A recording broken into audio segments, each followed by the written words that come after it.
অনেক বিষয়ে আলোচনা হয়েছে আর অ্যাকচুয়ালি এটা প্রিফিক্সেই ছিল, কিন্তু যেহেতু দুর্যোগপূর্ণ আবহাওয়ার জন্য আমার রেলে যেতে হয়েছিল, তো কালকে সেইভাবে ওনারাও 7টার সময় চলে যাবে। তো অনেক বিষয়ে আমার ইউনিয়ন হেলথ মিনিস্টারের সাথে আমার কথা হয়েছিল।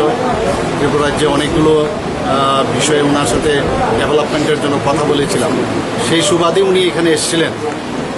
তো বিভিন্ন বিষয়ে আমরা কথাবার্তা বলেছি। দূরপাল্লার কয়েকটা আরও যাতে রেলগাড়ি দেয়, তো সেইগুলোর বিষয়ে উনি আশ্বস্ত করেছেন। তাছাড়া ডাবল রেলের জন্য আমরা কথাবার্তা বলেছি, সেটাও খুব সম্ভবত হয়ে যাবে।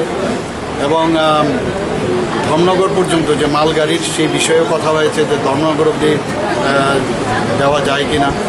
যারা হকার্স আছে রেলের ভিতরে, যারা মালপত্র বিক্রি করে, ওদেরকে আইডেন্টিটি কার্ড দেওয়া যায় কিনা।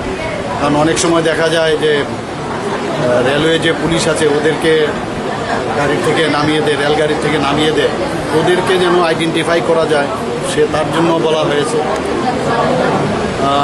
একটা এসকেলেটার লাগানোর জন্য আগরতলাতে এসকেলেটার যেন লাগানো হয় এবং ধর্মনগরও যেন লাগানো হয়।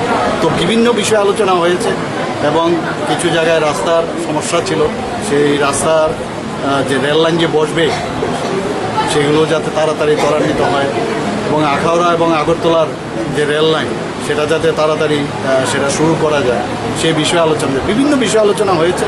এবং আশা করি ত্রিপুরা রাজ্যের যে যাতায়াতের ব্যবস্থা বাংলাদেশের সাথে এবং অন্যান্য প্রদেশের সাথে আমাদের, সেগুলো অবশ্যই আরও প্রধানমন্ত্রী নরেন্দ্র মোদীজি তো চাওয়ার আগেই সব দেন, তো সেইগুলোকেই আমরা আমাদের যে সুবিধাগুলো মাননীয় রেলমন্ত্রীর কাছে আমি রেখেছিলাম, সেই সুবাদে উনি এসছেন।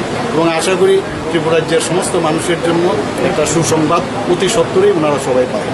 স্যার